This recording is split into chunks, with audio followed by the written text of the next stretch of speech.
Hello This call is now being recorded. Hello, क्या मेरी आवाज़ साफ आ रही है? हेलो हेलो हेलो, क्या मेरी आवाज़ साफ आ रही है? हाँ, इको हो रहा है। आवाज़ हेलो, हाँ भावना, पीछे से गूंज रही है आवाज, देख लीजिए, एक बार एडजस्ट कर लीजिए। ठीक है मैम, अब साफ आ रही है आवाज़? अभी भी वैसा ही है, थोड़ा एक बार एडजस्ट कर लीजिए।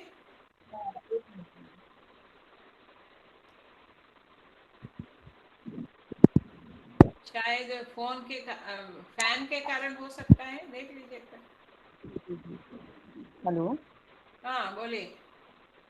अब आवाज़ साफ आ रही है मैम? अभी थोड़ा ठीक है।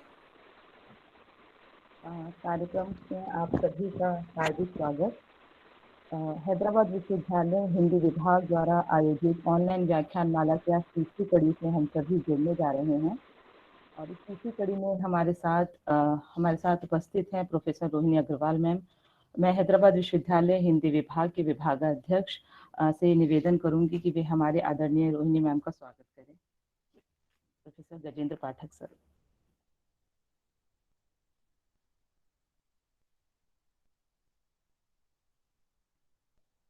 हेलो, विभाग द्वारा आयोजित ऑनलाइन व्याख्यान माला की इस तीसरी कड़ी में जो प्रसिद्ध आलोचक प्रोफेसर रोहिणी अग्रवाल जी का हार्दिक स्वागत है। और आज ये विशेष अवसर अंतर्राष्ट्रीय महिला दिवस के अवसर पर हमें जिस विषय पर मैडम ने हमारा निवेदन स्वीकार किया है, हमें निश्चित रूप से बहुत कुछ सीखने समझने का अवसर देगा। आप सब जानते हैं कि मैडम जिस विश्वविद्यालय से जुड़ी रही हैं, उस विश्वविद्यालय का नाम महर्षि दयानंद सरस्वती विश्वविद्यालय है। संयोगवश आज महर्षि दयानंद सरस्वती का भी जन्मदिन है। मैं ये इस अवसर पर आपको सिर्फ याद दिलाना चाहूँगा कि स्वामी दयानंद सरस्वती के प्रभाव और प्रकाश से हिंदी की पहली आत्मकथा सिमंदनी उपदेश संभव हुई थी। इसलिए ये महज संयोग नहीं है कि हम जिस परिप्रेक्ष्य में बात कर रहे हैं उसकी कड़ियाँ आपस में एक ऐतिहासिक संयोग के रूप में हमें आज जुड़ती हुई दिखाई पड़ रही है। बहुत बहुत स्वागत है मैडम आपका इस कार्यक्रम में जुड़े हुए विभागीय परिवार का, और बाहर से भी जो लोग हैं उन सब का हार्दिक स्वागत है।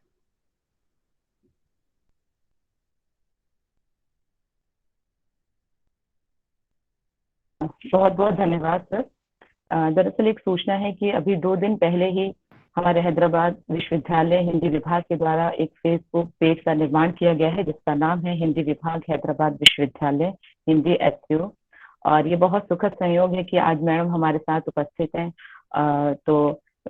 हमारी योजना है कि हम ये चाहते हैं कि मैम के द्वारा हमारे फेसबुक पेज का लोकार्पण हो, और इसके लोकार्पण के लिए मैं हमारे विभाग के प्राध्यापक डॉक्टर आत्माराम सर से मैं निवेदन करती हूँ कि वे आमंत्रित हैं।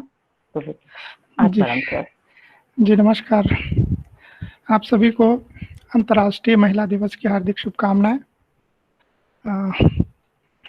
आदरणीय रोहिणी मैम, विभाग के अध्यक्ष प्रोफेसर गजेंद्र पाठक सर, उपस्थित कृष्णा सर, चतुर्वेदी सर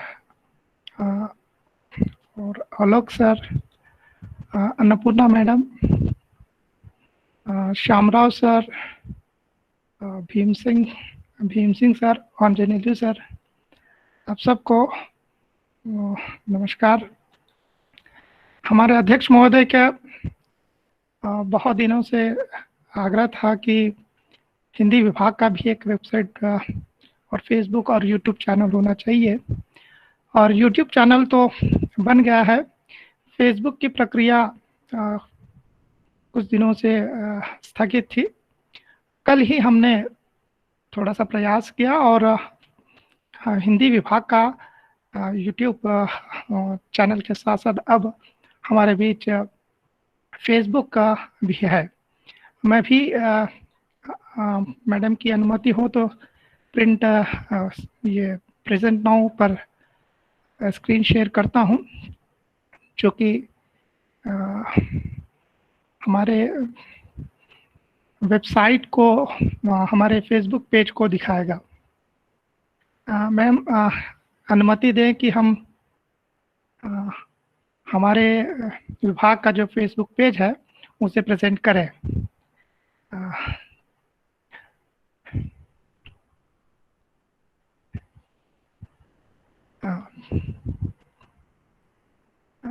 मेरी आवाज आ रही है ना?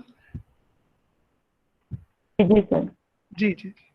तो मैं हम विभाग का जो फेसबुक पेज बना है मैं भी स्क्रीन शेयर करता हूं। यह फेसबुक पेज जैसे कि आप देख रहे हैं हिंदी UOH नाम से है, कल ही बना है और इसमें अब तक लगभग 100 लोग जुड़ चुके हैं। हमारा प्रयास है कि सभी को, हिंदी विभाग के सभी शोधार्थियों को, विद्यार्थियों को और पूर्व विद्यार्थियों को इससे जोड़े और विभाग के सारी गतिविधियां इस पर पोस्ट की जाएंगी। और आज के समय में यह बहुत ही आवश्यक है कि आप सभी ऑनलाइन रहें, हमारे एक्टिविटीज़ भी तत्क्षण सारे विश्व में पहुँचे। तो अध्यक्ष महोदय का बहुत दिनों से आग्रह था कि फेसबुक पेज होना चाहिए, तो हमने एक बनाने की कोशिश की। हेलो, आवाज नहीं आ रही है? ठीक है। तो ये फेसबुक पेज अभी बन चुका है। अभी आप सबके सहयोग से विभाग के जो भी कार्यक्रम होंगे, विभाग में किसी भी प्रकार के एक्टिविटीज होंगे, सारे इस फेसबुक पेज के माध्यम से आप तक पहुंचेंगे। हमारा निवेदन है कि हिंदी विभाग से जुड़े सभी शोधार्थियों को, विद्यार्थियों को और लेखकों और विद्वजनों को हिंदी विभाग के इस फेसबुक पेज की सूचना दी जाए और उन सबको फेसबुक पेज से जोड़ा जाए। आज का दिन बहुत महत्वपूर्ण है क्योंकि यहाँ सशक्तिकरण का दिवस है। तो हम भी विभाग को सशक्तिकृत करना चाहते हैं। इसी उद्देश्य से एक सहयोग था, अच्छा कल ही बना था और आज ही इसे रोहिणी मैडम के हाथों इसे लॉन्च करने का अवसर मिला है। इस अवसर पर मैं रोहिणी मैडम से निवेदन करता हूं कि 2 शब्द कहें। आदरणीय रोहिणी मैडम।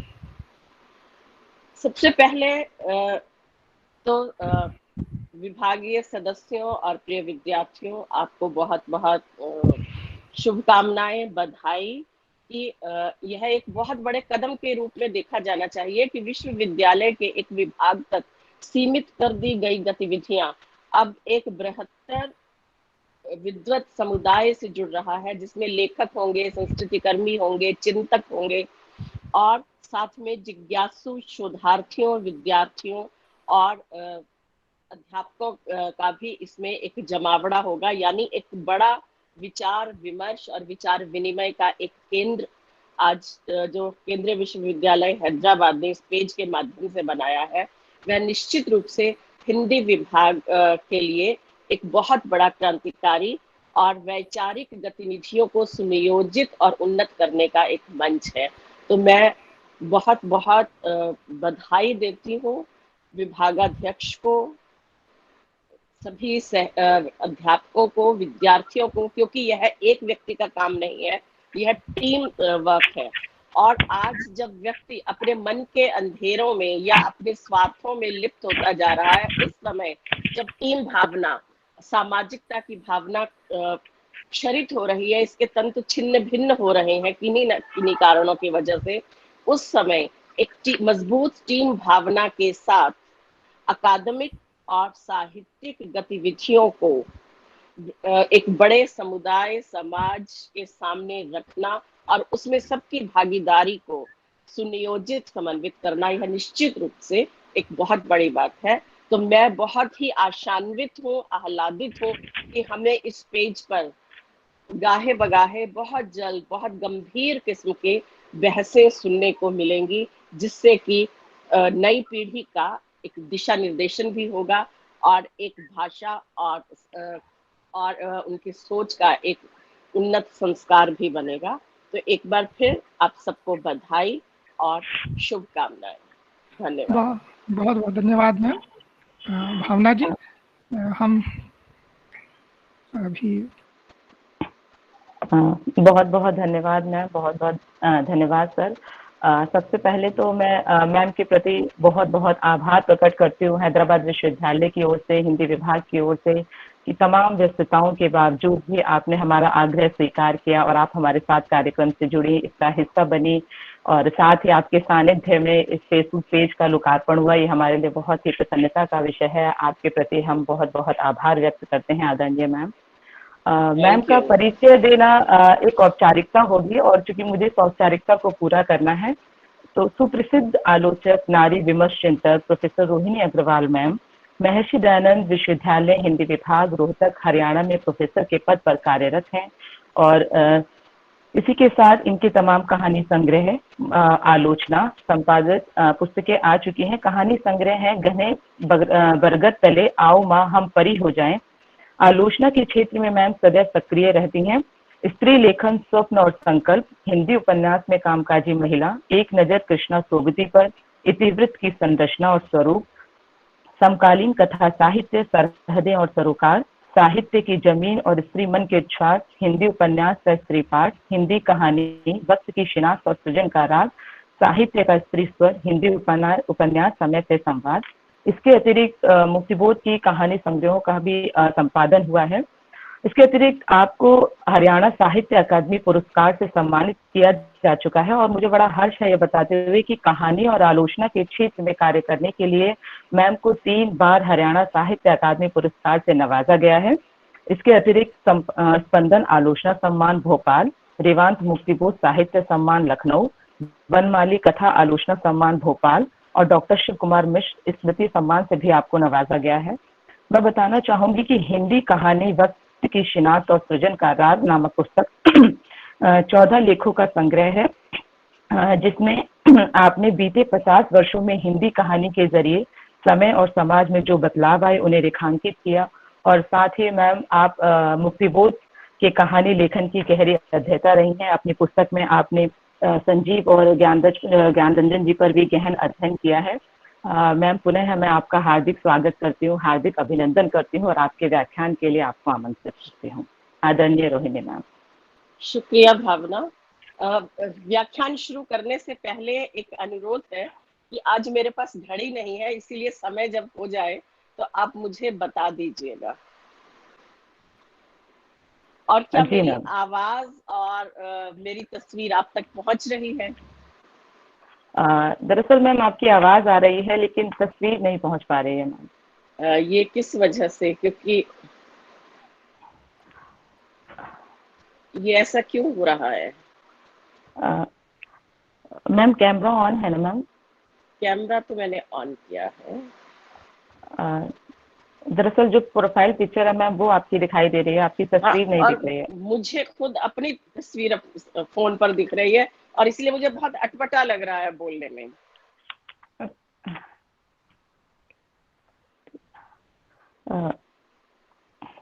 चलिए शुरू कर देती हूँ जैसा भी है। जी जी जी। तो सबसे पहले मैडम आपने कैमरा का जो फ्रंट कैमरा है उसको ऑफ कर दीजिए। हाँ जी, आपके मोबाइल का जो फ्रंट कैमरा है उसको ऑफ कर दीजिए ताकि आप अपने आप को दिखाई नहीं देंगे। मैं क्या ऑफ करूं? फ्रंट कैमरा जो आपके मोबाइल का ऑन हुआ है ना, आपकी तस्वीर आपको दिखाई दे रही है ना? हाँ जी। तो आपके कैमरा जो है मोबाइल का फ्रंट कैमरा उसको ऑफ करना पड़ेगा। मुझे समझ नहीं आ रहा कुछ भी। मैम हो सकता है इंटरनेट की परेशानी हो, अभी सिर्फ आपका प्रोफाइल पिक्चर दिख रहा है। अगर आपको अपनी तस्वीर से थोड़ी परेशानी हो रही है तो आप किसी और प्रोफाइल को सेलेक्ट कर लें तो आपको नजर आएगा, या नहीं तो आप चाहें तो दोबारा ज्वाइन कर सकती हैं। तो वो जो भी चलिए मैं एक बार दोबारा ज्वाइन जी करती हूँ, जी क्योंकि अपने आप को देखना बहुत जी अजीब जी सा लगता है। जी मैम, दोबारा ज्वाइन कर लीजिए। ठीक ठीक।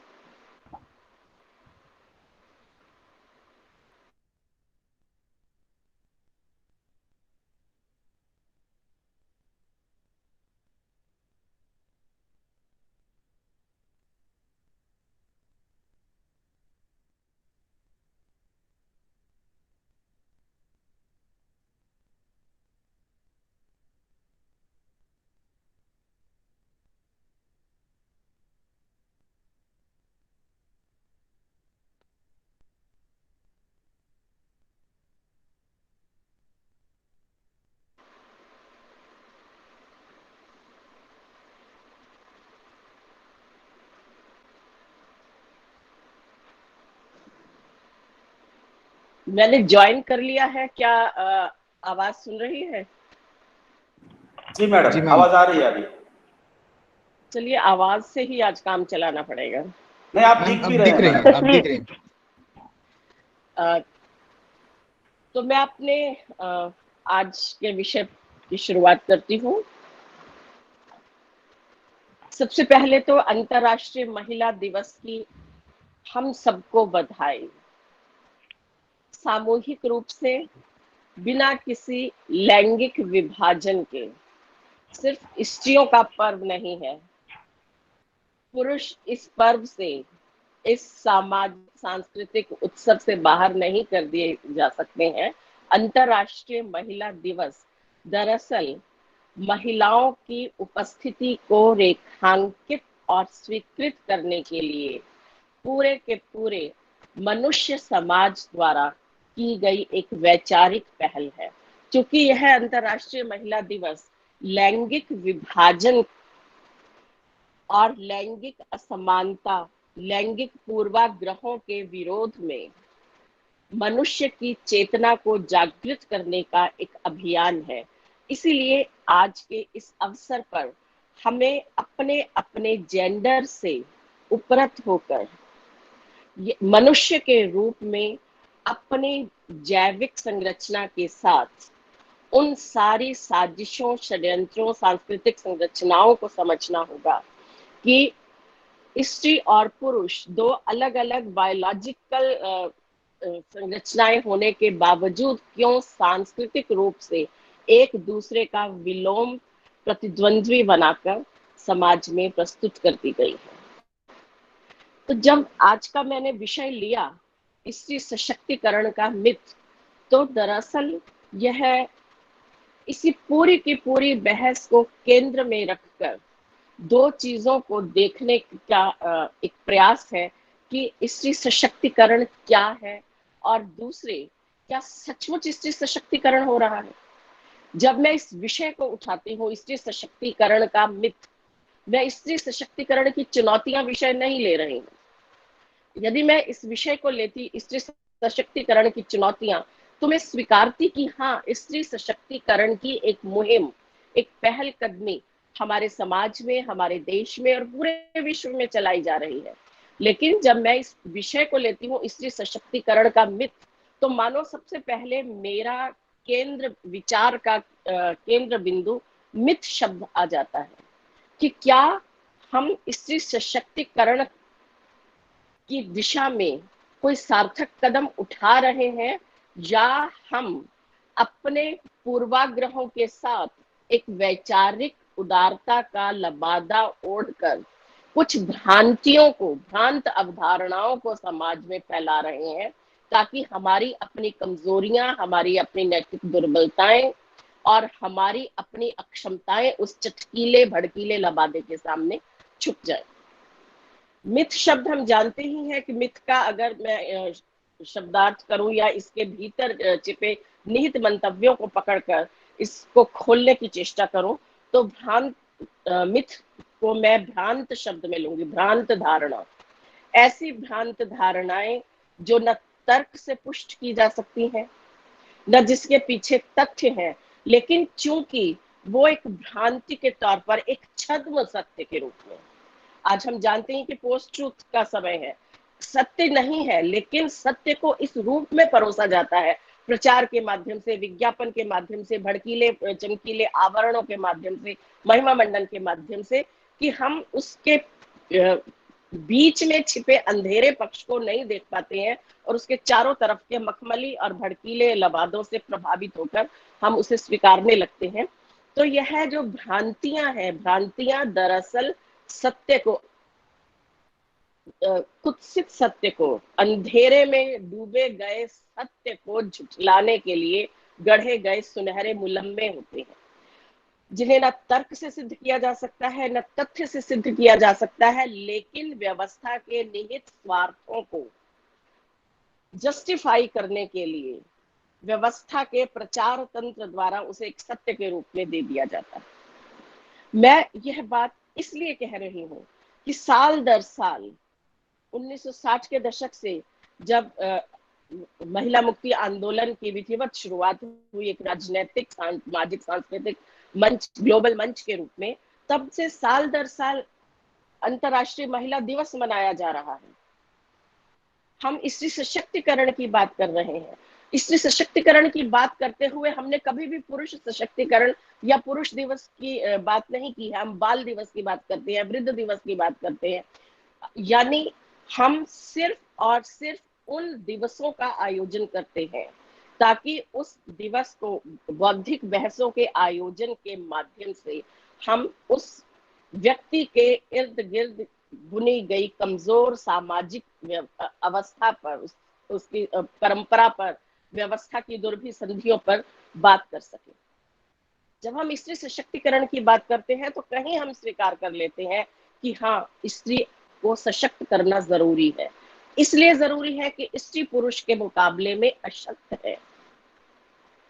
और जब हम इस तथ्य को स्वीकारते हैं कि स्त्री अशक्त है तो हमें कई चीजें खुलती हुई दिखाई पड़ती हैं, जिसको हम बहुत नारों के माध्यम से सतह पर लेकर आते हैं और हम एक और अभियान छेड़ते हैं कि स्त्री को कैसे सशक्त किया जा सकता है, बेटी बचाओ बेटी पढ़ाओ के माध्यम से।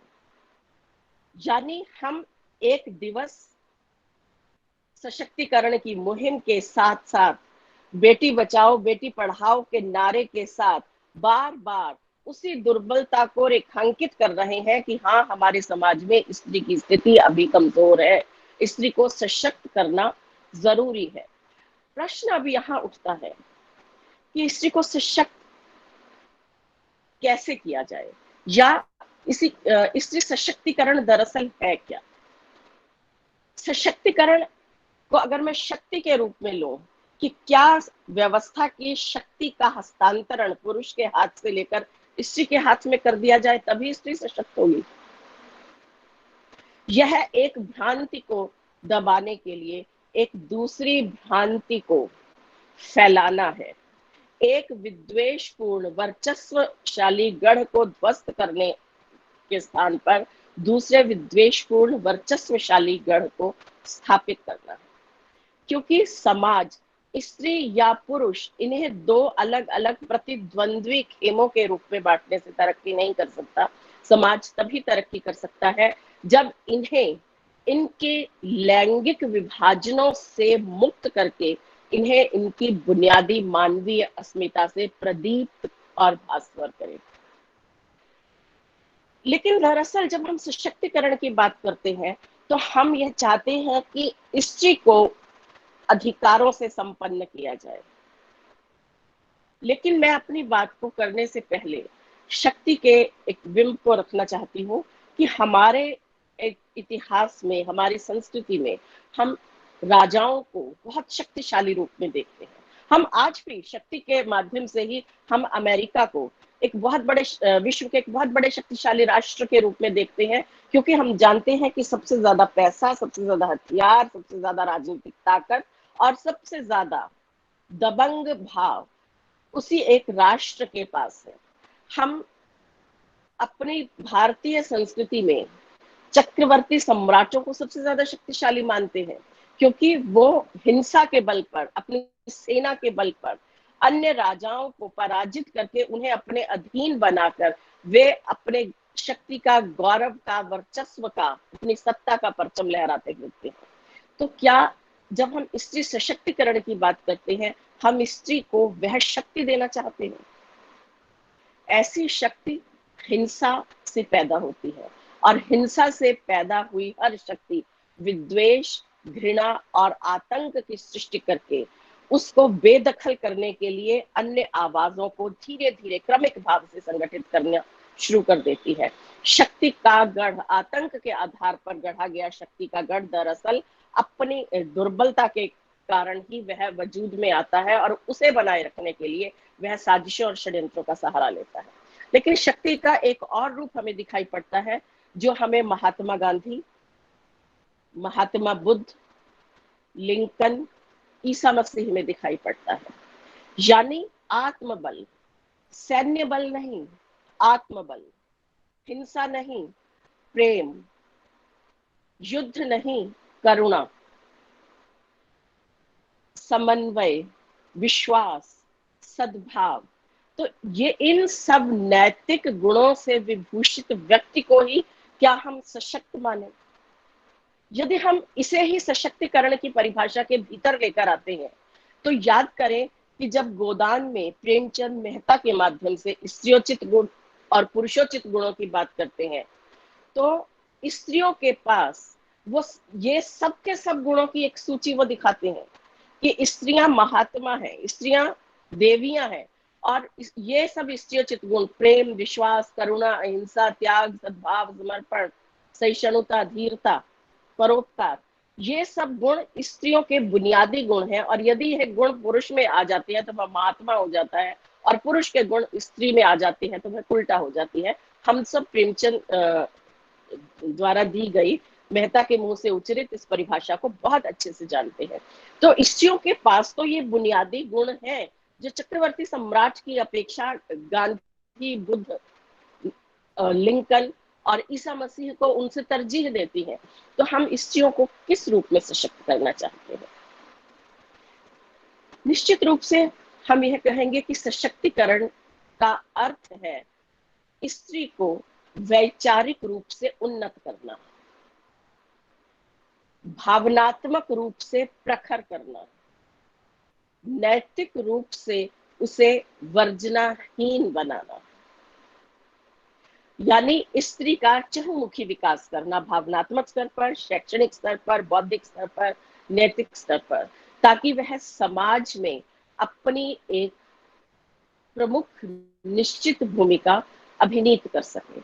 लेकिन मैं यही, क्योंकि हम साहित्य के विद्यार्थी हैं, तो मैं साहित्य के माध्यम से भी अपनी थोड़ी थोड़ी बात रखना चाहती हूँ।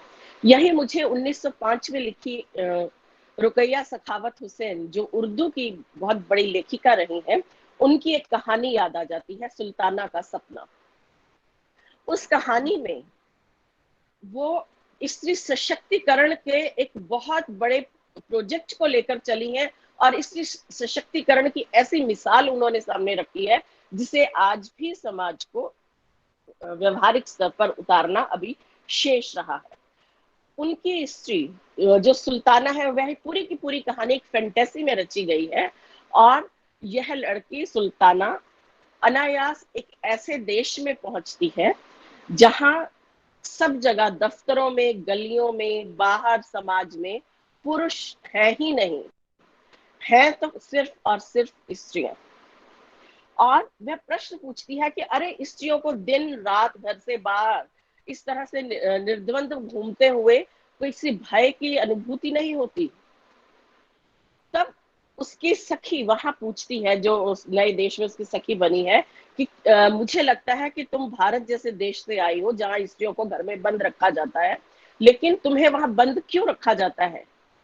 और वह बताती है कि हमें पुरुषों की वजह से बंद रखा जाता है। तो उस नए देश की वासिनी कहती है कि पुरुष कोई भालू, चीता, भेड़िया तो नहीं है कि वो तुम्हें खा जाएंगे, और यदि वो हिंसक जानवर है तो जानवरों को बंद किया जाना चाहिए, स्त्रियों को क्यों बंद किया जाता है?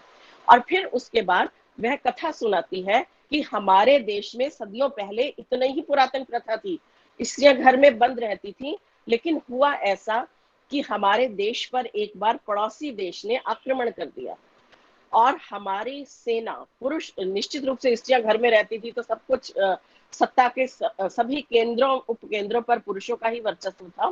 तो हमारे सैनिकों ने उनसे लड़ाई लड़ने की कोशिश की, लेकिन वो बार बार पराजित होते रहे। अब हमारे देश के राजा को बहुत तकलीफ हुई कि हम पराजित होकर क्या करेंगे। वो चिंता में मग्न थे कि एक बार स्त्रियों का एक डेपुटेशन उनके पास आया और उन्होंने कहा कि हमारे पास शत्रुओं को पराजित करने की कुछ वैज्ञानिक तकनीकें हैं, यदि आप हमें इजाजत देंगे तो हम आपके देश को शत्रु मुक्त कर सकते हैं।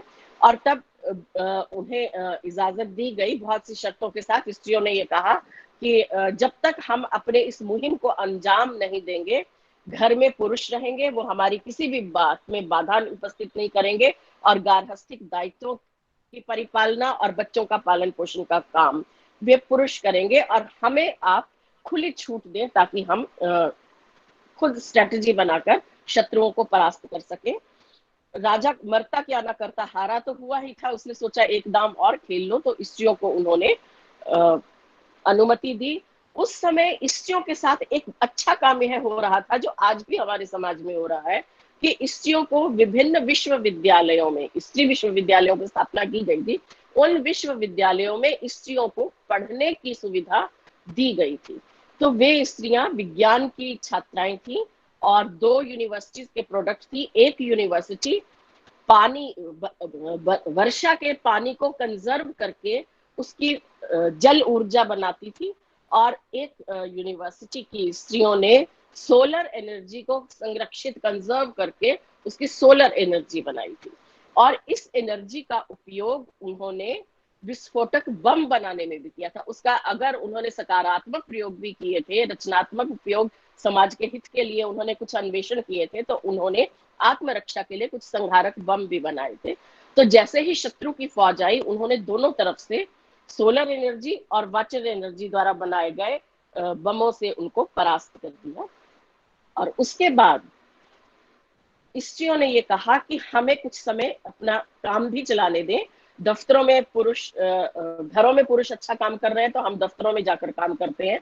तो इस तरह से पूरी कहानी मैं अब नहीं बताऊंगी कि स्त्रियां दफ्तरों में रह गई, पुरुष घरों में काम करते हुए रह गए। और अब भी सत्ता के 2 केंद्र बनने से स्त्रियां अपने आप को अपमानित, तिरस्कृत, उपेक्षित महसूस कर रही थी। अब उन्होंने ठीक उसी रूप में पुरुष तंत्र के समानांतर, या ये हम कहें कि पुरुष तंत्र को ध्वस्त और खारिज करके उसके स्थान पर स्त्री तंत्र की रचना की। और उसका भीतरी चरित्र उतना ही वर्चस्ववादी था, उतना ही केंद्रीकृत था, उतना ही हाशियों का प्रसार करने वाला था जैसे पितृसत्ता या पुरुष तंत्र था। तो इस तरह से स्त्री सशक्तिकरण एक बहुत लुभावने नारे के रूप में हमें इस कहानी में दिखाई पड़ता है, लेकिन यही एक चुनौती भी दिखाई पड़ रही है कि क्या वास्तव में है स्त्री सशक्तिकरण हुआ, या व्यवस्था, सत्ता और वर्चस्व के ठीक उसी मुहावरे में व्यक्ति के लिंग को अपदस्थ करके दूसरे लिंग को स्थापित कर दिया गया। यानी मूल मुद्दे वही रहे, एक व्यक्ति द्वारा संपूर्ण सत्ता को, एब्सोल्यूट पावर को अपने मुट्ठी में करके निरंकुश हो जाने का एक तथ्य, एक सच्चाई, ताकि दूसरा व्यक्ति अपने आप को दमित, शोषित महसूस करते हुए उस सत्ता को उखाड़ने के लिए प्रयासरत रहे। तो मैं इसे स्त्री सशक्तिकरण नहीं मानती। आज जब ये कहा जाता है कि स्त्रियों को अधिकार दिए जाएं, स्त्रियों को शिक्षित किया जाए, स्त्रियों को पुरुष के बराबर अधिकार दिए जाएं, तो मुझे लगता है कि हमारी बहस दरअसल मूल मुद्दे से भटककर उसकी परिधि की ही परिक्रमा कर रही है। पुरुष के समान स्त्री क्यों, या स्त्री के समान उस कहानी में पुरुष को बनाने की आकुलता क्यों?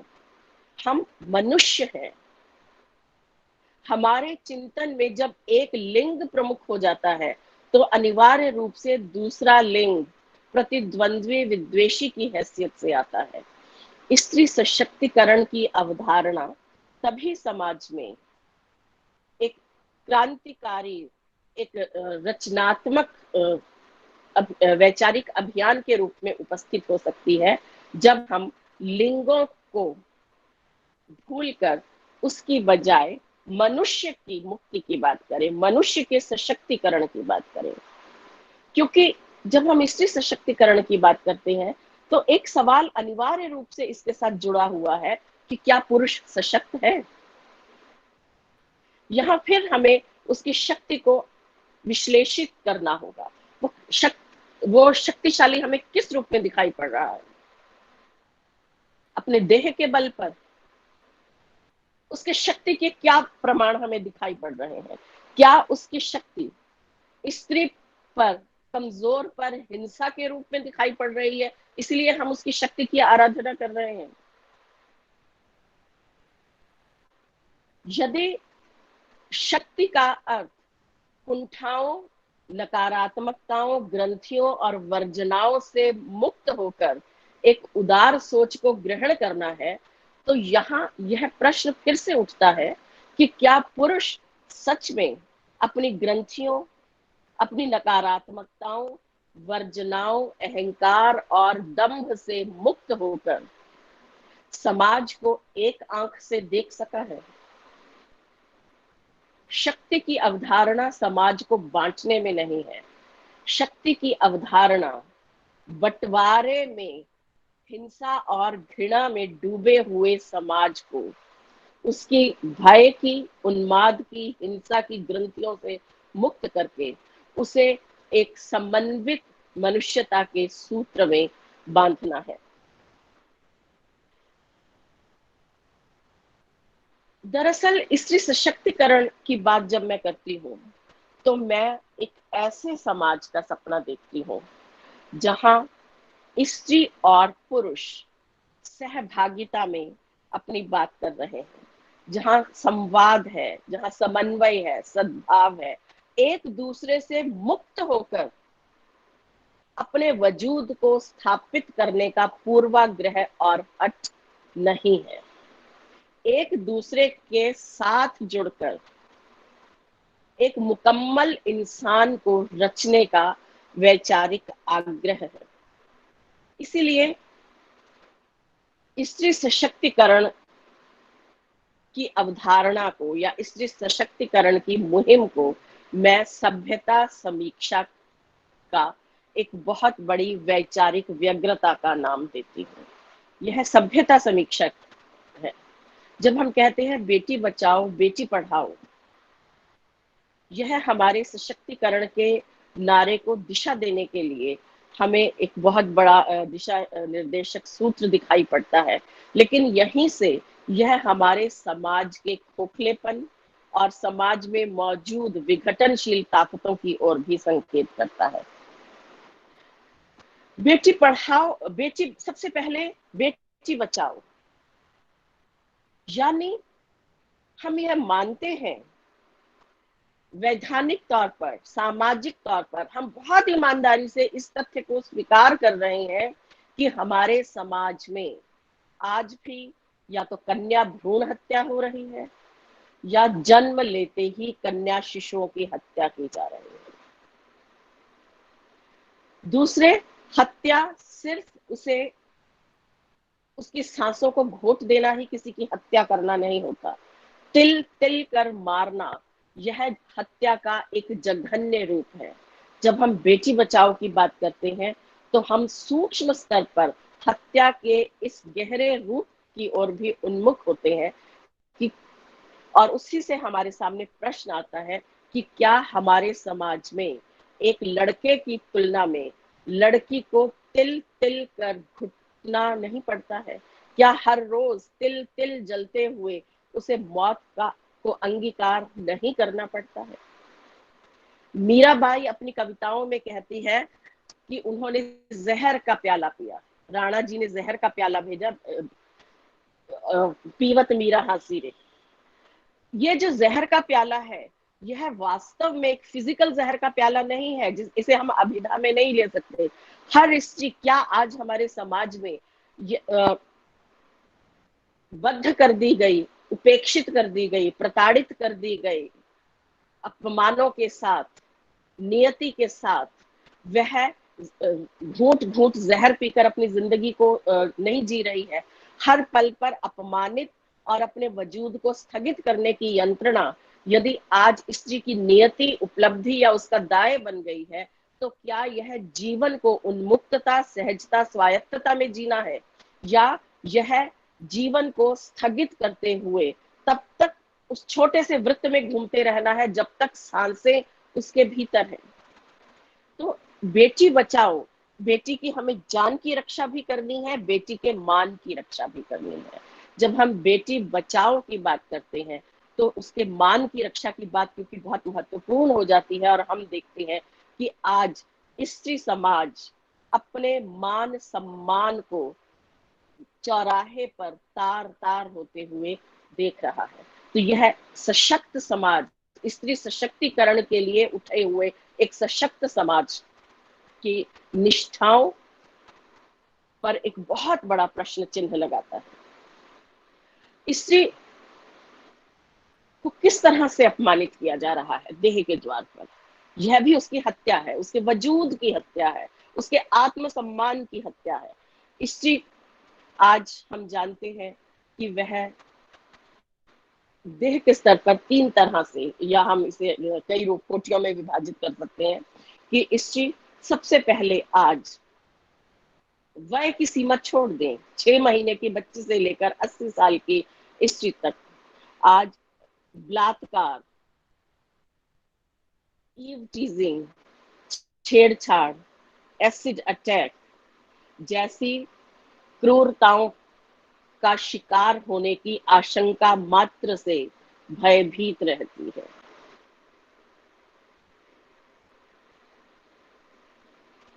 रेप या बलात्कार स्त्री पर हिंसा का सबसे बड़ा हथियार क्यों बना है? जब हम स्त्री सशक्तिकरण की बात करते हैं, हमें इसकी भीतरी गहराइयों में उतरना होगा। यदि कोई, मैं इसे एक दूसरे उदाहरण के रूप में लेना चाहती हूँ कि मान लीजिए किसी एक पुरुष को कुछ गुंडे पकड़कर पीट देते हैं, उसका बुरी तरह से मर्दन कर देते हैं, उसका सब कुछ छीन कर ले जाते हैं, तब वह पुरुष क्या अनुभव करता है? यह एक स्थिति है। इसी के बरक्स एक दूसरी स्थिति, एक स्त्री को कुछ पुरुष मिलकर पकड़ते हैं, उसको पीटते हैं, उसका बलात्कार करते हैं, तब वह स्त्री क्या महसूस करती है? दूसरे, इन दोनों स्थितियों को लेकर परिवार और समाज उस प्रताड़ित पुरुष और उस प्रताड़ित स्त्री को लेकर क्या महसूस करता है? दोनों एक सी यंत्रणा के शिकार हुए हैं, जिनके साथ मारपीट हुई है, हिंसा हुई है, शारीरिक शोषण हुआ है, लेकिन इन दोनों केस में लिंग के आधार पर हमारे परिवार, हमारे समाज की सोच पूरी तरह से अलग अलग है। क्यों नहीं बलात्कृता स्त्री को उसी तरह से हम तसल्ली देते जिस तरह से हम बलात्कृत पुरुष या हिंसा के शिकार पुरुष को देते हैं कि कोई बात नहीं, जान बची सो लाखों पाए, सब चीजें, सामान छीना है, जेवर छीने हैं, मूल्यवान चीजें छीनी है, सब कुछ दोबारा आ जाएगा। क्यों नहीं हम रेप को एक रोड एक्सीडेंट का, एक गंभीर रोड एक्सीडेंट का रूप देते? क्यों नहीं इसे हम एक मानवीय त्रासदी, एक दुर्घटना का रूप देते? मानवीय दुर्घटना का रूप हम क्यों नहीं देते? क्यों हम इसे एक त्रासदी का रूप देकर इसे एक अपमान के साथ, पारिवारिक और सामाजिक अपमान के साथ जोड़ते हैं?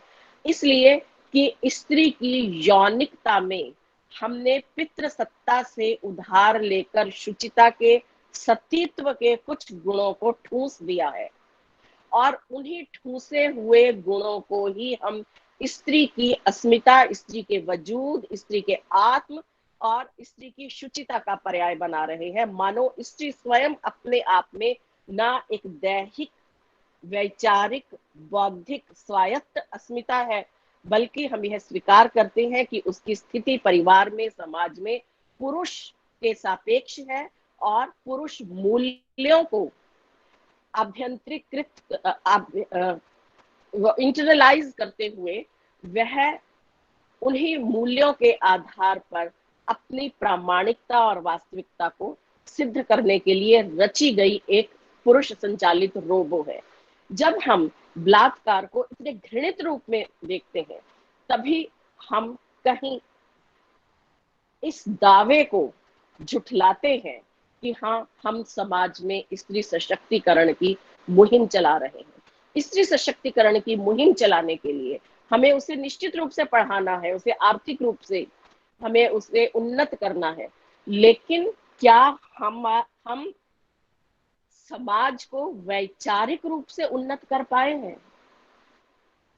क्या समाज की सोच को पंगु, विकृत, एकांगी और पुरुष केंद्रित बनाने वाली सोच के खिलाफ हम कोई अभियान छेड़ पाए हैं? यदि स्त्री की देह में ही स्त्रीत्व छिपा हुआ है, तो हम किस मनुष्य को गढ़ना चाह रहे हैं? फिर तो पुरुष को हम अमानुषिक और पाश्विक बनने के लिए पूरा का पूरा एक स्पेस दे रहे हैं, पूरी की पूरी स्वतंत्रता और सुविधा दे रहे हैं, क्योंकि स्त्री के स्त्रीत्व, उसके मनुष्यत्व और उसकी निजता पर आक्रमण कोई जंगली जानवर नहीं कर रहा है, कोई अलौकिक दैवीय दानवी ताकत नहीं कर रही है, बल्कि उसके ही परिवार का, उसके ही समाज का एक अन्य हिस्सा कर रहा है। तो ये दो हिस्से जब तक अलग अलग मूल्यों द्वारा, अलग अलग नैतिक आग्रहों द्वारा संचालित और देखे जाते रहेंगे, तब तक हम स्त्री के सशक्त होने, स्त्री के स्वायत्त होने की अवधारणा पर कोई बात नहीं कर सकते। यह समय अंतर्राष्ट्रीय दिवस या मुक्ति आंदोलन, स्त्री मुक्ति आंदोलन या स्त्री विमर्श, इन्हें मैं बहुत ही विनम्रता पूर्वक ये कहना चाहूंगी कि इन शब्दों के साथ जब स्त्री शब्द लगा दिया जाता है, तो यह भ्रम का और विद्वेष का उत्पत्ति करने का एक बहुत बड़ा कारक बनते हैं। हम स्त्री मुक्ति की बात करते हैं, स्त्री की मुक्ति किससे? अनिवार्य रूप से दूसरे पाले में खड़ा पुरुष घृणा से सिहर कर कह देता है कि स्त्रियों को पुरुष से मुक्ति चाहिए।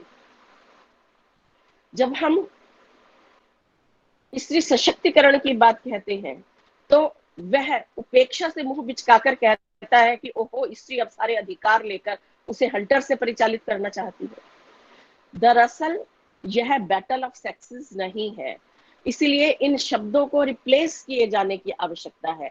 स्त्री मुक्ति आंदोलन दरअसल मनुष्य मुक्ति आंदोलन है। स्त्री सशक्तिकरण मनुष्य के सशक्तिकरण का अभियान होना चाहिए। और मैं सशक्तिकरण से भी ऐतराज करती हूँ, उसमें सख्त ऐतराज को दर्ज करते हुए मैं चाहती हूँ कि हम स्त्री सशक्तिकरण की बात ना करें, हम करें मनुष्य संवेदीकरण की बात।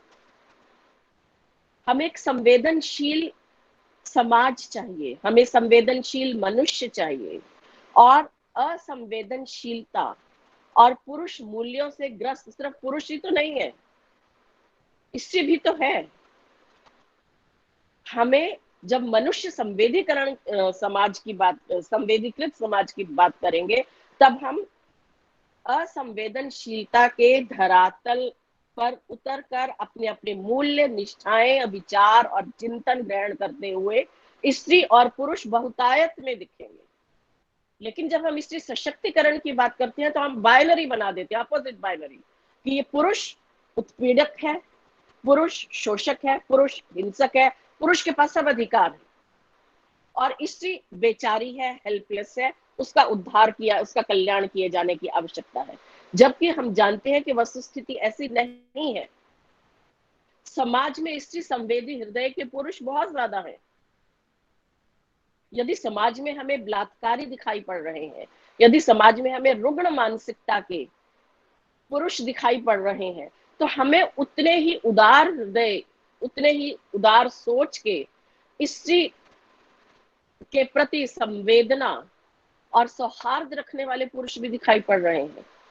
और हमें इस तथ्य को भी रेखांकित करते रहना चाहिए कि आज जो स्त्रियां किसी भी प्लेटफॉर्म पर पुरुष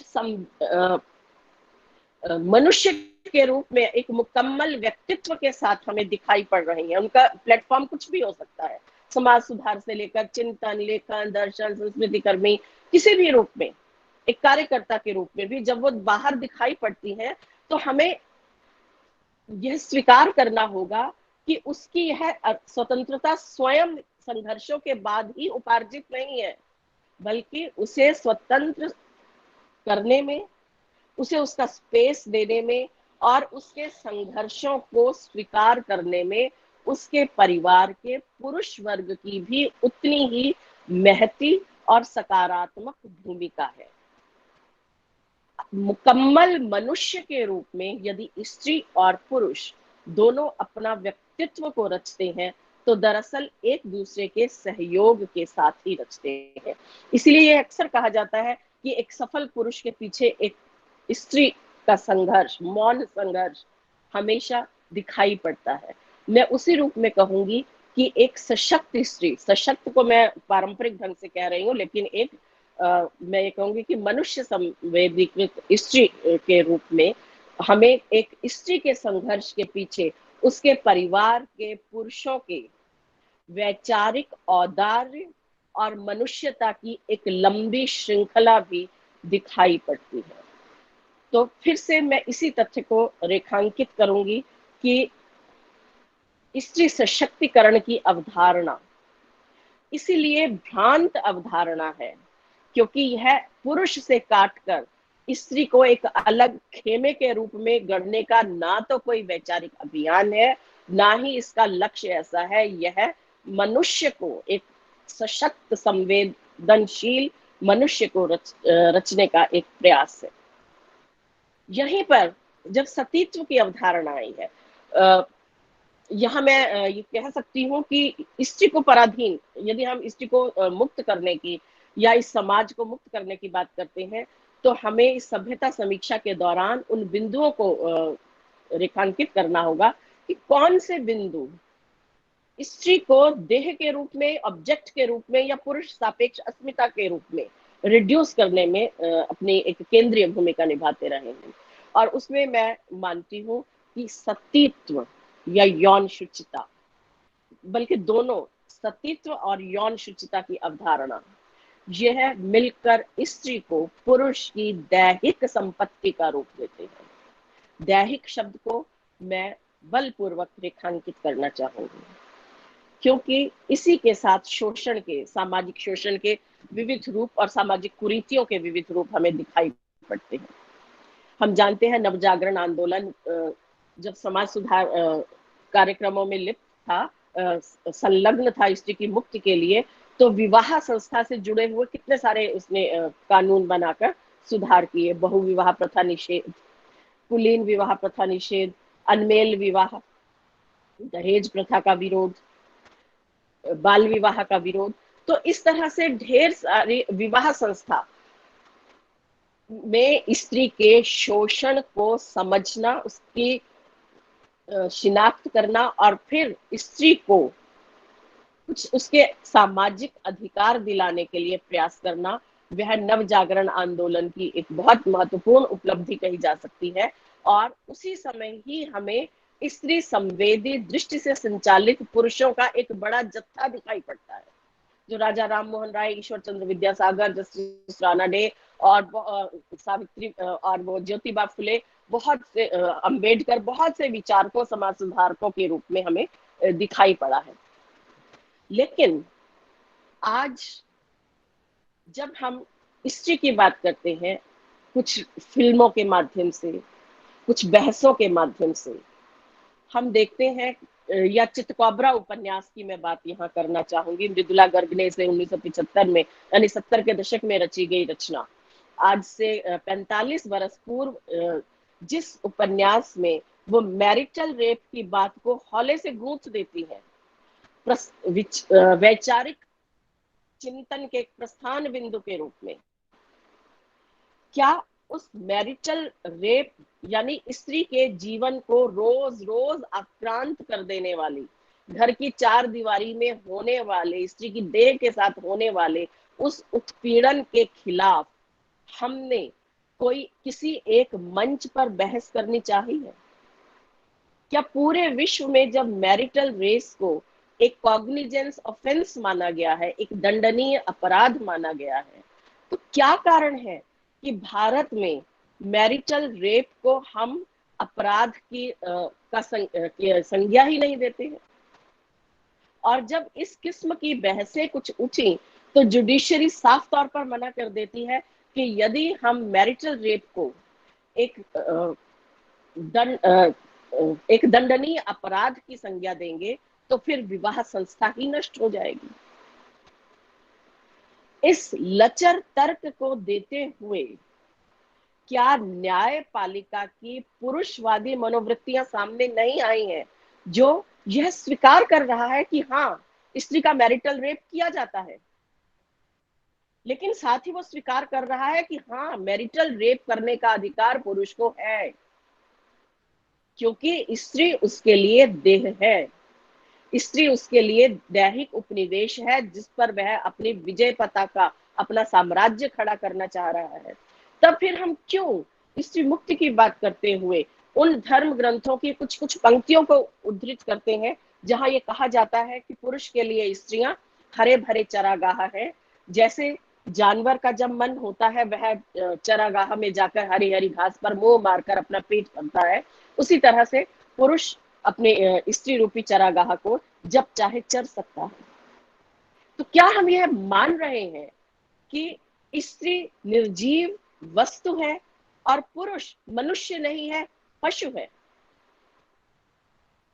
यदि हम मैरिटल रेप की इसलिए उपेक्षा करते, जैसे मैरिटल रेप जैसे जघन्य अपराध की इसलिए उपेक्षा करते हैं कि हमारी विवाह संस्था, परिवार संस्था और समाज का मौजूदा ढांचा बना रहे, तो हमें यह स्वीकार भी करना चाहिए, वोकल होकर, मन के अंधेरों में नहीं जाकर, वोकल होकर हमें स्वीकार करना चाहिए कि हम जिस समाज की बात कर रहे हैं वह तो दरअसल पाश्विकता के मूल्यों से संचालित समाज है, जो मनुष्य की ना तो परिभाषा जानता है ना गरिमा जानता है। तो हम किस सशक्त स्त्री की परिकल्पना कर रहे हैं? तो यह दरअसल अपनी ही आंखों में धूल झोंकने का एक प्रपंच है। इसी के साथ सतीत्व से जुड़ी एक और अवधारणा है, ऑनर किलिंग। और हम जानते हैं कि यह ऑनर किलिंग जैसी अवधारणा जो कबीलाई समाजों की एक बहुत बड़ी विशिष्टता हुआ करती थी, और इसी वजह से कबीलाई समाज लोकतांत्रिक चेतना से अनुस्यूत समाज नहीं कहे जाते थे, वे पिछड़ेपन और जहालत का एक सर्वोत्कृष्ट नमूना कहे जाते थे। वही ऑनर किलिंग की समस्या हमारे भारतीय समाज में तेजी से घर करती जा रही है। अब नहीं, पिछले कुछ दशकों से, लेकिन अब जिस रूप में बढ़ती जा रही है वह हमारे लिए चौंकाने वाला एक चुनौती के रूप में है। हम इस समस्या को पड़ोस की समस्या, एक दूसरे समाज की समस्या, एक ग्रामीण समाज की समस्या कहकर हम इसे खारिज नहीं कर सकते हैं, क्योंकि ऑनर किलिंग दरअसल मॉब लिंचिंग का ही एक प्रतिरूप है। जिस तरह से हम अल्पसंख्यकों, दलितों, गरीबों की मॉब लिंचिंग की खबरों को अभ्यस्त भाव से, निर्द्वंद्व भाव से ग्रहण करते चलते हैं, ठीक उसी तरह से ऑनर किलिंग के उदाहरण भी हमें क्षुब्ध नहीं करते हैं, हमें आक्रोशित नहीं करते हैं, हमें लामबंद करके एक वैचारिक आंदोलन छेड़ने की प्रेरणा नहीं देते हैं, हम सुख की सांस भर लेते हैं कि ओह अच्छा है, हमारे समाज में, हमारे वर्ग में, हमारे मध्यवर्गीय शिक्षित परिवारों में यह कुप्रथा नहीं है। तो कोई भी सभ्य समाज, लोकतांत्रिक चेतना से अनुस्यूत समाज कभी भी अपने आप को वी एंड दे, हम और वे, इसकी बाइनरी में विभाजित करके नहीं देखता है।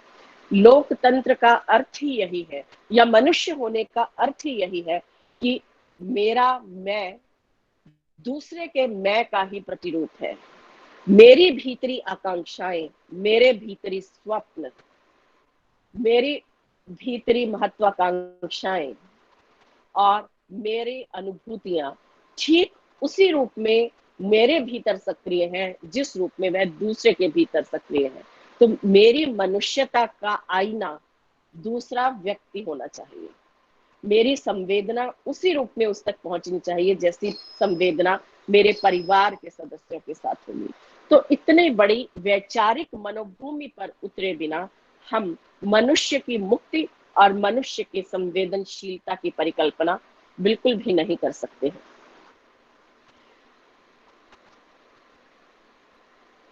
हमारे समाज में स्त्री की जो मैंने कहा कि दैहिकता, उसको एक ऑब्जेक्ट के रूप में, मैं बॉडी, स्त्री की सशक्तिकरण की बात तब होगी जब हम पहले स्त्री को एक बॉडी के रूप में, एक देह के रूप में देखना बंद कर देंगे। स्त्री की दैहिकता क्या सिर्फ परिवार के भीतर ही है, या क्या सिर्फ रेप के साथ ही हमें दिखाई पड़ती है? स्त्री की दैहिकता पर अपनी विजय पताका फहराने के उपाय पुरुष ने और रूप में भी तो किए हैं।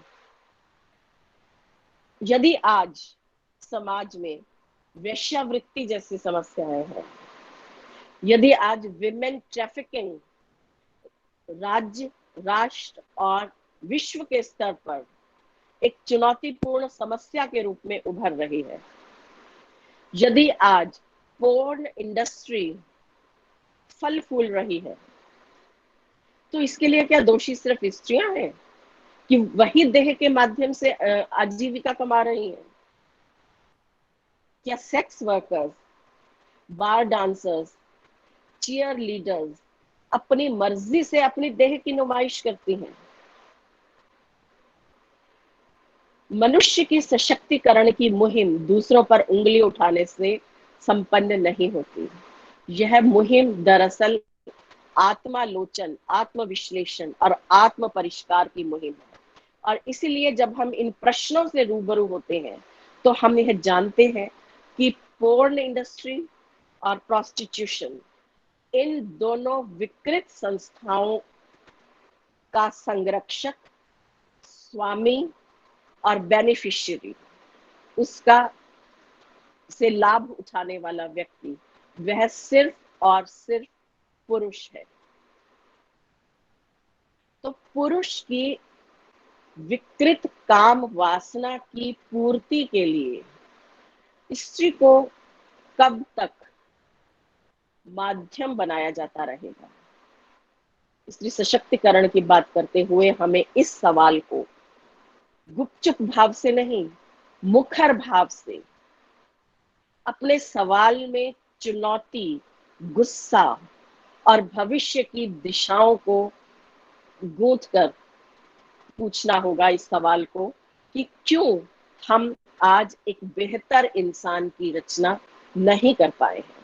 हम जानते हैं बहुत पहले से ही, ईसा पूर्व से पहले से ही हमारे बड़े बड़े दार्शनिक, चिंतक, समाज सुधारक, लेखक पूरे विश्व के, वो ये कहते रहे हैं कि वेश्यावृत्ति को तो समाप्त किया ही नहीं जा सकता, क्योंकि पुरुष के सामाजिक स्वास्थ्य के लिए, पुरुष के नैतिक स्वास्थ्य के लिए वेश्याएं सामाजिक नालियां हैं जो उनकी गंदगी को, जो पुरुष की गंदगी को बहा ले जाती है। इतनी घृणा, इतनी अवमानना, इतनी तुच्छता के साथ यदि हम अपने ही जैसी किसी एक मानवीयता को संबोधित करेंगे तो दरअसल हम उस दूसरी मानवीयता को पद दलित, मर्दित करने से पहले अपनी मनुष्यता को ही तिलांजलि दे देंगे।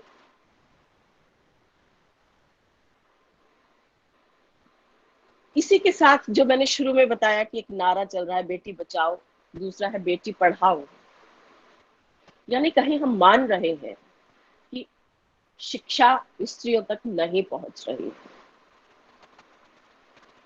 और इस तथ्य को हमें 10वीं 12वीं के परीक्षा परिणामों से देखना होगा। हम बढ़ चढ़ कर कहते हैं लड़कियों को फ्री एजुकेशन मिल रही है, लड़कियों को सुविधाएं मिल रही हैं, उन्हें मिड डे मील मिल रहा है। शहरी क्षेत्र की लड़कियों को भी हम सैनिटरी नैपकिन देने तक की एक प्रगतिशीलता का दिखावा करते हैं कि हर कॉलेज हर यूनिवर्सिटी में हम उनको ये प्रावधान करते हैं कि वो अपनी बायोलॉजिकल समस्याओं के वजह से वो घर के भीतर ना बैठे रहें। हम एक इस तरह का एक उदार माहौल दे रहे हैं जहां उसकी बायोलॉजिकल विशिष्टताओं को हम शर्म नहीं मान रहे हैं, क्योंकि आज तक हमें मानते रहे हैं और हमारे समाज में प्रचलित है स्त्री के अंतर्वस्त्र उसके लिए शर्म की चीज है जिन्हें छुपा कर रखा जाता है। स्त्री के अंग, स्त्री से जुड़े हुए पारिवारिक संबंध ये गाली का रूप लेते हैं। माँ की गाली, बहन की गाली, स्त्री के अंगों से जुड़ी हुई गालियां, दरअसल इनके पीछे एक ही स्त्री को हीन समझे जाने वाली भावना है। तो जब हम बेटी पढ़ाओ की बात करते हैं तो हमारी अपेक्षा सबसे पहले यह होती है कि क्या समाज ने स्त्री की बायोलॉजिकल विशिष्टताओं को गाली और तुच्छता का पर्याय समझने के संस्कार से मुक्ति पाली है। तो बेटी को पढ़ाना जरूरी है या बेटे को पढ़ाना जरूरी है? और पढ़ाई का वास्तविक अर्थ क्या है? शिक्षा क्या है? शिक्षा क्या डिग्री रूपी एक कागज को उपार्जित करने का व्यर्थ श्रम है, या शिक्षा अपने भीतर के पूर्वाग्रहों, क्षुद्रताओं, अंधविश्वासों से लड़कर अपनी मनुष्यता का प्रसार करने का एक उदार अभियान है? यह सवाल हमें किसी और से पूछने नहीं जाना है, इस सवाल का उत्तर हमें स्वयं लेना है। क्या परसेप्शंस, अवधारणाएं हमें शिक्षित करेंगी या उन बनी बनाई अवधारणाओं पर प्रश्न चिन्ह लगाकर उन्हें समकालीन समस्याओं, संदर्भों, स्थितियों के में देखकर उन पर मनन करके अपना एक निष्कर्ष निकालना हमें एक शिक्षित व्यक्ति की संज्ञा देगा? यदि ऐसा है तो क्यों सोशल मीडिया द्वारा भेजे गए कुछ एक मैसेजेस वो वायरल हो जाते हैं, वे उन्माद फैलाते हैं, भ्रांतियां फैलाते हैं और हिंसा का, स्त्री पर हिंसा, दलित पर हिंसा, अल्पसंख्यक पर हिंसा का एक बड़ा कारण बनते हैं। शिक्षा भेड़ की तरह अंधानुकरण करना नहीं है। शिक्षा बैठकर एक संतुलित समग्र दृष्टि से समस्या के प्रॉस एंड कॉन्स को, समस्या के भीतर लिपटी कितनी ही रेशमी परतों को खोलकर समस्या को उसके निखूट, निर्भ्रांत रूप में देखना है। बेशक वो हमें डराए, लेकिन डर के माध्यम से, समस्या के माध्यम से ही, समस्या के विश्लेषण के माध्यम से ही हमें समाधान के बहुत से विकल्प मिलते हैं। तो बेटी बचाओ और बेटी पढ़ाओ, तो बेटियों को कैसी शिक्षा दी जा रही है? 10वीं 12वीं में टॉपर्स लड़कियों की संख्या बहुत ज्यादा होने के बावजूद हम क्यों इस तथ्य पर विचार नहीं करते कि प्रोफेशनल कॉलेजेस में उन लड़कियों की संख्या कम क्यों हो जाती है? हम क्यों इस बात पर विचार नहीं करते कि प्रोफेशनल कॉलेजेस से शिक्षा ग्रहण करने वाली लड़कियां नौकरियों में बड़े ओहदों पर हमें और भी कम होती हुई क्यों दिखाई पड़ती है? क्यों बाहरी दुनिया पर अभी भी पुरुष का वर्चस्व है और स्त्रियां यदि हमें वहां दिखाई पड़ रही हैं तो या तो वो सॉफ्ट स्किल्स में दिखाई पड़ रही हैं, वो डॉक्टर के रूप में, नर्सिंग के रूप में, अध्यापक के रूप में दिखाई पड़ रही हैं, क्यों अधिकारियों के रूप में, सीईओ के रूप में, सीएफओ के रूप में, राजनेताओं के रूप में हमें वो दिखाई नहीं पड़ रही हैं? क्यों संसद में 33% रिजर्वेशन के बिल पारित नहीं हो पाते हैं, महिलाओं के रिजर्वेशन के बिल पारित नहीं हो पाते हैं? हम तो आधी आबादी कहते हैं स्त्रियों को, क्यों ऐसा है कि आधी का भी आधा, उसका भी आधा, यानी कुछ 1% ही स्त्रियां हमें दिखाई पड़ रही हैं?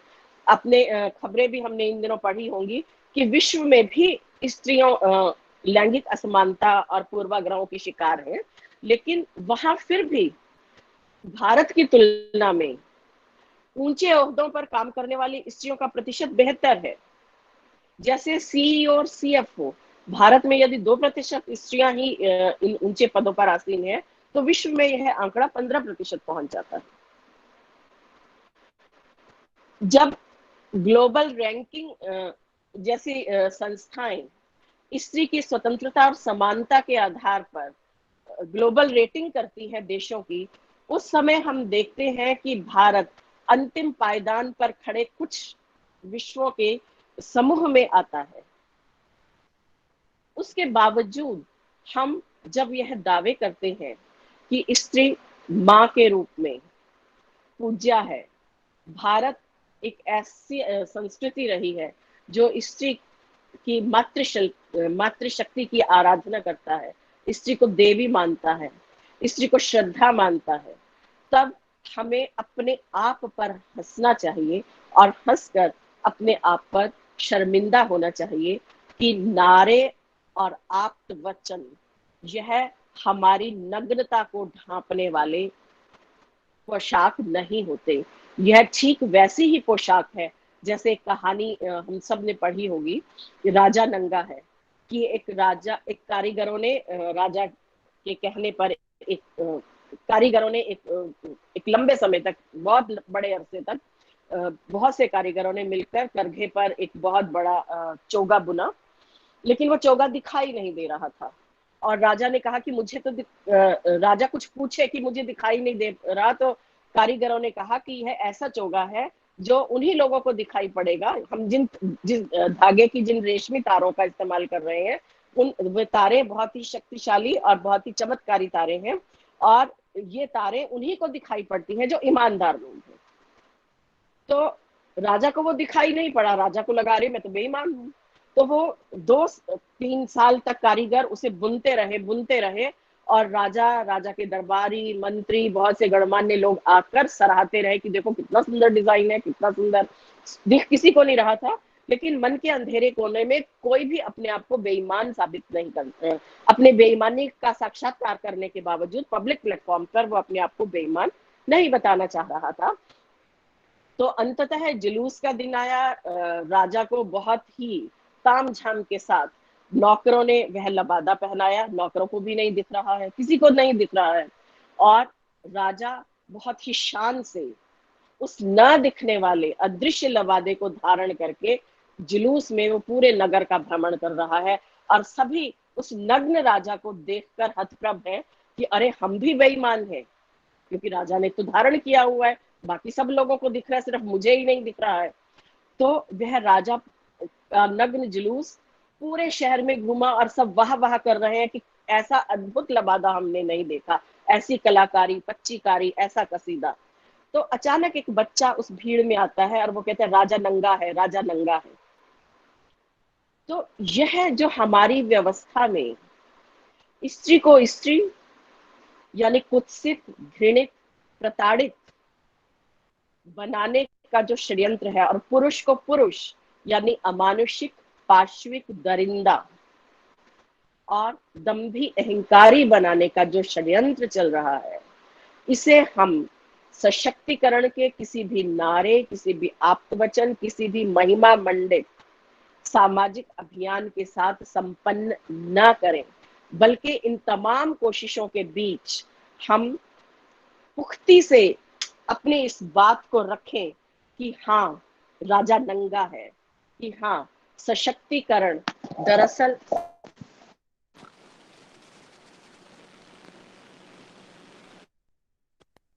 रचनाओं और प्रवंचनाओं को ठीक उसी रूप में आगे ले जाने का भाव है।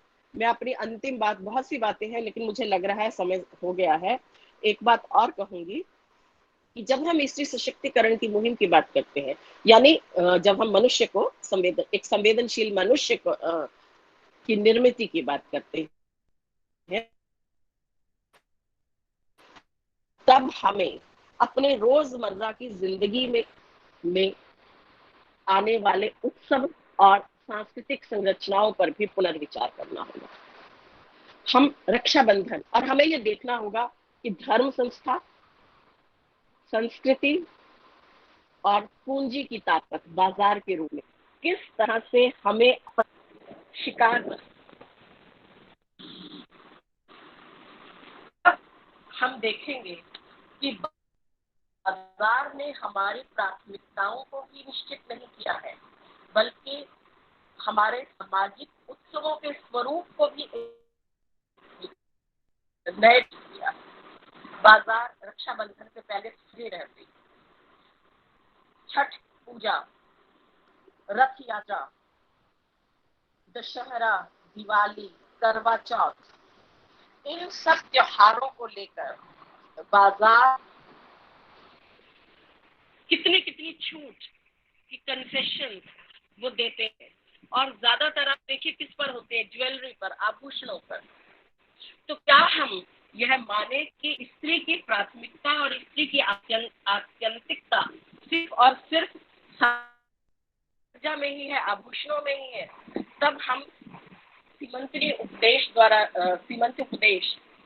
रचना के में दी गई चेतावनियों को हमें स्वीकार करना होगा कि स्त्रियों को आभूषण रूपी बेड़ियों में बांधने का सांस्कृतिक हमेशा व्यवस्था चलाती रही है। तो हम उस समय पे 1880 के दशक में आज चलकर कहाँ पहुंचे हैं? क्या 1880 के सीमंतरी उपदेश के उन्हीं सरकारों की वृथा परिक्रमा करके अपने आप को नष्ट नहीं कर रहे? हम रक्षाबंधन त्योहार मनाने की बात करते हैं, हम कभी क्यों नहीं सोचते कि यह त्योहार जब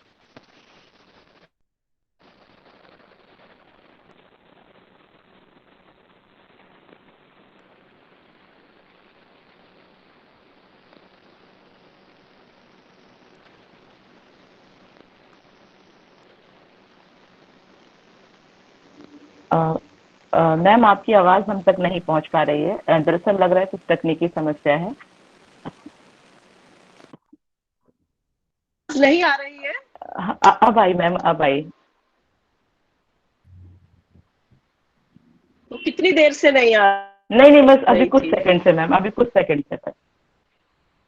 अच्छा, तो ये जो रक्षाबंधन दरअसल भाई बहन के, हम से एक बाहरी रूप देते हैं कि यह भाई बहन है, यानी एक बंधुत्व को समुन्नत और समृद्ध करने वाला त्योहार है।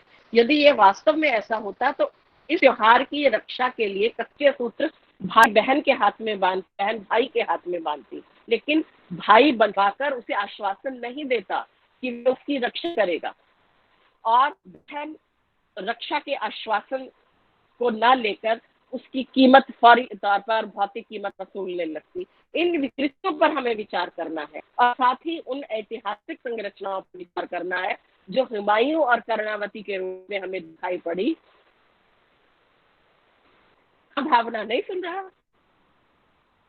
मैम आपकी आवाज आ रही है, आवाज आ रही है मैम आपकी, आ रही है? जी बस मैं इसे खत्म करने वाली हूँ। जी मैम। तो जब कर्णावती या कोई भी स्त्री, हम कहानियां पढ़ते हैं कि कर्णावती ने राखी को, हुमायूं को राखी इसलिए भेजी क्योंकि पति रास्त हो गया था और उसे भय था कि शत्रु आकर तहस नहस कर देगा। तो जब कर्णावती किसी एक पुरुष को राखी बांधने की बात करती है, क्यों नहीं हमारे समाज ने, हमारी संस्कृति ने, हमारी व्यवस्था ने पुरुष को यहाँ के रूप में ग्रूम करने के साथ साथ स्त्री की आत्मरक्षा योद्धा के रूप में चित्रों की हम जानते हैं कि जो भवानी राजपूतों में की जो देवी इष्ट देवी है वो भवानी रही है। भवानी यानी दुर्गा, और दुर्गा शक्ति का प्रतीक है। और दुर्गा स्त्री होते हुए भी किस तरह से शत्रुओं से असुरों से लोहा लेती रही है। तो स्त्री कोमल नहीं है, स्त्री रक्षणीय नहीं है, स्त्री सबल है, लेकिन उसकी सबलताओं, संभावनाओं, अंतर्निहित शक्तियों को दरकिनार करते हुए हम उसे एक वल्नरेबल, एक संवेदनशील, नाजुक, बचाई जा सकने वाली एक घर के रूप में पोसते रहे हैं। हमारी जितनी भी सांस्कृतिक प्रतीक है, चाहे वो यशोदा के रूप में हो, यशोदा एक वात्सल्य, गदगद के रूप में आई है, लेकिन वात्सल्य में सिर्फ और सिर्फ अपने संतान को निहारना, पुलकित होना और उसे प्रेम देना नहीं है, करुणा देना, प्यार देना नहीं है, बल्कि उसको कठोरता पूर्वक अनुशासन सिखाना, मनुष्य होने के संस्कार देना, उसे सबक सिखाना, वह भी है। उसकी गलतियों पर उसे डांटना भी है।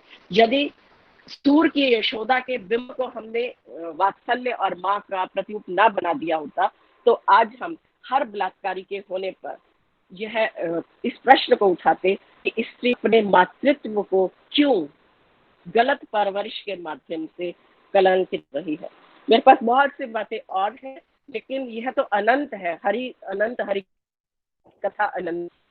तो स्त्री एक ऐसा विषय है जो नेति नेति है। ब्रह्म ही नेति नेति नहीं है। मैं नहीं जानती ब्रह्म है कि नहीं है, लेकिन स्त्री है।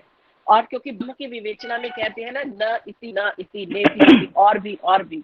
तो स्त्री और स्त्री के बहाने मनुष्य, पुरुष नहीं, स्त्री नहीं, मनुष्य के स्वरूप पर विचार करते हुए जब हम इस व्यवस्था का ही परते उधेड़ने लगते हैं, तो वह अंतहीन सिलसिला हो जाता है। इसीलिए मैं यह मानती हूँ, जिसे आपने एक पंच लाइन की तरह लिखा है कि स्त्री विमर्श या स्त्री सशक्तिकरण या स्त्री लेखन, स्त्री आंदोलन, यह वाद विवाद का मुद्दा नहीं है, यह एक हार्दिक संवाद का एक प्लेटफॉर्म है, ताकि हम एक बेहतर समाज की रक्षा के लिए संवेदनशील मनुष्य की रचना कर सके, जहां लिंग बिल्कुल भी मायने नहीं रखता। शुक्रिया।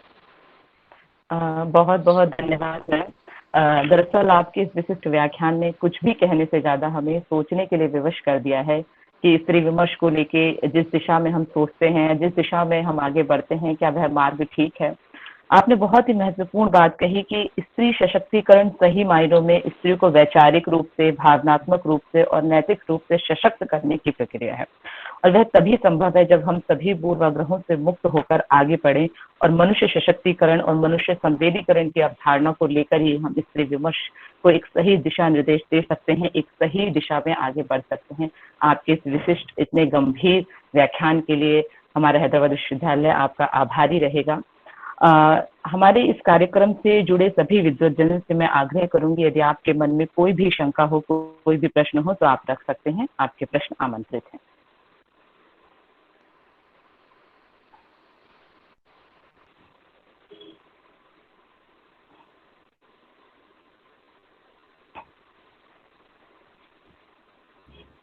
यदि आप कोई भी प्रश्न रखना चाहें, और यदि आप चाहें तो आप चैट बॉक्स में भी अपना प्रश्न भेज सकते हैं।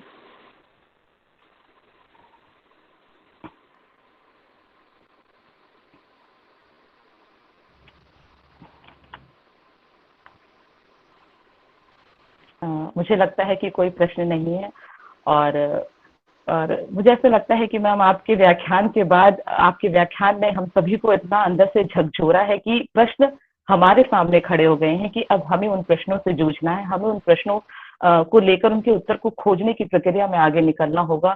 तमाम मिथ आज हम सभी के टूटे हैं आपके व्याख्यान से, तो उन प्रश्नों से अब हमें जूझना है। आपने इन प्रश्नों से हमारा साक्षात्कार कराया। हमारा हिंदी विभाग, हैदराबाद विश्वविद्यालय आपके प्रति बहुत बहुत आभार प्रकट करता है। इस कार्यक्रम को सफल बनाने के लिए जितने भी विद्वज्जन इस कार्यक्रम से जुड़े, हैदराबाद विश्वविद्यालय हिंदी विभाग के विभागाध्यक्ष, हिंदी विभाग के अन्य प्राध्यापकगण और अन्य विश्वविद्यालय से जुड़े हुए प्राध्यापकगण, जो भी इस कार्यक्रम में जुड़े रहे, आप सभी की भागीदारी से, सहयोग भावना से ही यह कार्यक्रम सफल हो पाया है। मैं पुनः आप सभी को धन्यवाद देती हूँ, आभार प्रकट करती हूँ, विशेष रूप से प्रोफेसर आदरणीय रोहिणी मैम, आपका बहुत बहुत आभार, बहुत बहुत धन्यवाद। शुक्रिया।